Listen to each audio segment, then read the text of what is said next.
again, we are back on Egmont Sochki Tea Talk Train of Thought with a Damdar Punch with Dr. Satish Mode, an Indian author, independent researcher, and professor of strategies, and author of various several books on motivations and the education also. I think जो past episodes में बहुत ही अच्छा ज्ञान और insights हमारे T talk audience के लिए मिला है. Sir, now in fact it's how one can focus on an ultimate goal like. Can you throw light on this please? Ultimate goal के पहले हम गोल की बात करेंगे और ये गोल शब्द कहाँ से आया. यदि हमको ये समझ में आ जाए कि गोल शब्द कहाँ से आया तो हम अल्टीमेट गोल की बात करेंगे. अभी हमने फुटबॉल का मैच देखते हैं, वर्ल्ड कप होता है, यूरोपियन कप होता है, तो एक मैदान है और उसमें दोनों जगह पर गोल पोस्ट लगी हुई है. सारे खिलाड़ी जो है, एक टीम के खिलाड़ी जो है वो गेंद को इस तरह से पास करते हैं कि उस गोल पोस्ट के अंदर से गोल बॉल को डाल दिया तो उनको क्रमांक मिलना शुरू होता है कि हमने इतनी बार डाल दिया. तो दोनों टीम जो है, एक उसके लिए रूल्स है, रेगुलेशंस है, कानून है, एक गेंद है, स्किल है, उसकी स्ट्रेटेजी है और एक रेफरी है जो ये देख रहा है कि आप सभी कानून का पालन करें और यदि आप कानून का पालन नहीं कर रहे हैं तो रेड कार्ड, येलो कार्ड, आपको मैदान से बाहर निकालना, वो सब रूल्स एंड रेगुलेशंस है. तो जब हम गोल की बात करते हैं तो हम किसी भी क्षेत्र में खेल खेल रहे हैं वहाँ पर there is somebody who is watching you and if you are crossing the rules and regulations he is going to punish you. यदि छोटा से गलती किया है तो येलो कार्ड दिखा देगा, नहीं तो रेड कार्ड दिखा के मैदान से बाहर कर देगा. मैदान से बाहर कर देगा मतलब कि यदि आपने क्रिमिनल एक्टिविटी की है तो आपको जेल में डाल देगा. तो गोल जो है वह एक ज़िंदगी को यदि आप एक प्लेफुल तरीके से लेते हैं, हर एक व्यक्ति जो पैदा हुआ है मरना उसका तय है, बाकी उसका ज़िंदगी का रास्ता क्या होने वाला है वो तो उसको ही तय करना है.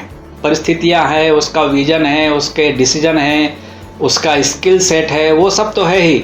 मरना तो तय है, लेकिन उस पैदा होने से मरने के बीच में जो उसने काम किया उसमें उसने इस पृथ्वी के लिए, इस इन्वायरमेंट के लिए, अपने परिवार के लिए, अपने समाज के लिए, अपनी कम्युनिटी के लिए क्या किया, लोग उसको याद रखेंगे या भूल जाएंगे, ये हमको करने का एक मौका है. करोड़ों लोग इस दुनिया में पैदा होते हैं और पैदा होकर के मर जाते हैं, कोई उनको याद नहीं करता. लेकिन कुछ लोग ऐसे होते हैं जो अपने जीवन में ऐसा कर्म करते हैं जिससे कि उसकी एक छाप रह जाती है कि अरे व्यक्ति, कम से हो सकता है कि चाणक्य जो 2000 साल पहले हो गया उसको हम याद करते हैं क्योंकि उन्होंने ऐसे काम किए कि 2000 साल के बाद में भी हम उसको याद करते हैं. कन्फ्यूशियस हो गया चाइना में, उसने ऐसी फिलॉसफी लिखी. तिरुवरल हो गए तमिलनाडु में, उन्होंने ऐसे कुछ काम किए. कबीर हो गए, ऐसे बहुत सारे लोग हैं, संत है, महात्मा है, वीर पुरुष है, महापुरुष है, राजा है, महाराजा है, जिन्होंने अपने जीवन में जो उन्हें काम करना था उसको उन्होंने इस तरह से किया कि लोग उसको आज भी याद रखते हैं. तो हमको कैसे जीवन जीना है? हमको ऐसे जीवन जीना है कि जैसे कीड़े मकोड़े पशु पक्षी पैदा हुए मर गए वैसा हमको जीवन जीना है, या हम कुछ ऐसा समाज के लिए, धर्म के लिए, अपने परिवार के लिए करके जाएं कि आने वाली कुछ पीढ़ियां तो हमें कम से कम याद रखें कि हमने कुछ किया है. तो यहाँ पर जो बात आती है वो गोल से अल्टीमेट गोल की तरफ आती है. गोल जो है वो तो छोटे छोटे एक एक क्रमांक से होता है. आपने पहला गोल किया, दूसरा गोल किया, तीसरा गोल किया. कई लोग क्या होते हैं कि 4-5 गोल करने के बाद में बोलते हैं कि अब खेल को ऐसा करना है कि ड्रॉ कर देना है. बहुत लोग होते हैं ज़िंदगी में एक बहुत बड़ा काम कर लिया, सोचते हैं कि अच्छा काम हो गया. समझो किसी ने एक बहुत अच्छी किताब लिख दी, बड़ी प्रसिद्ध हो गई, अभी उस एक किताब के लिए वो लेक्चर दे रहा है, उसके लिए टॉक शो कर रहा है, उसके लिए ट्रेनिंग कर रहा है और समझता है कि मैंने एक गोल मार दिया, अभी ज़िंदगी मेरी सफल हो गई. बहुत सारे लोग हैं ज़िंदगी में एक बड़ा काम कर लिया, एक IIT से IIM से पढ़ाई पूरी कर ली, उनको लगता है कि हमने बहुत बड़ा काम कर लिया, बाकी तो चीज़ें अपने आप होती रहेंगी.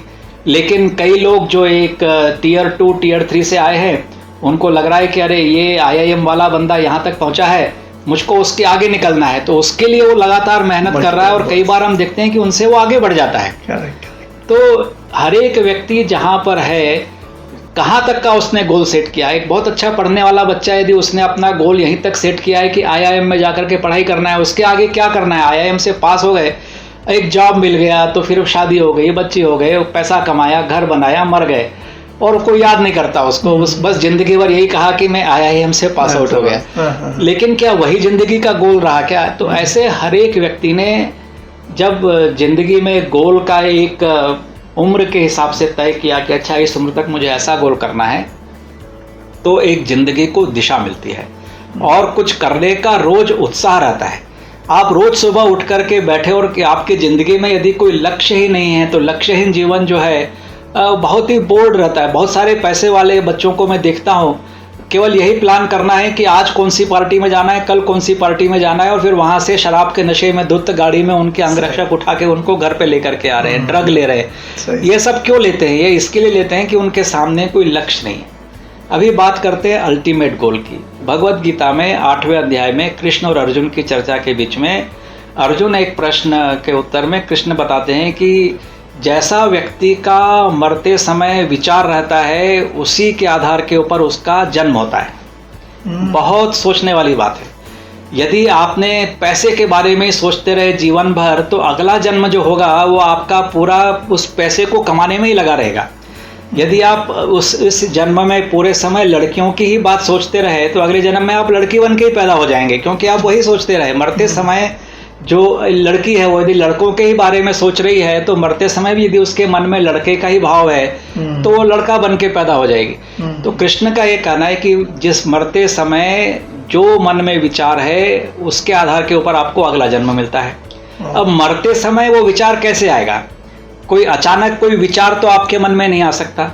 जिस विषय के ऊपर आपने जिंदगी भर विचार किया है मरते समय भी वही विचार रहेगा। तो इसके लिए कृष्ण कहते हैं कि तुम भगवान में ध्यान लगाओ।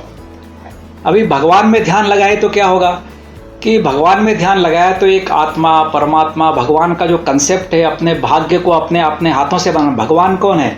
जो अपने भाग्य को अपने हाथ से बनाता है। तो जब हम ऐसे महापुरुषों का विचार करेंगे, भगवान जो है वो महापुरुष हैं, यदि उनका हमने विचार किया तो हम अगले जीवन में उनके समान बड़े कार्य करके अच्छा काम करने के लिए तैयार पैदा होंगे, उस तरह की क्वालिटीज़ लेकर के पैदा होंगे।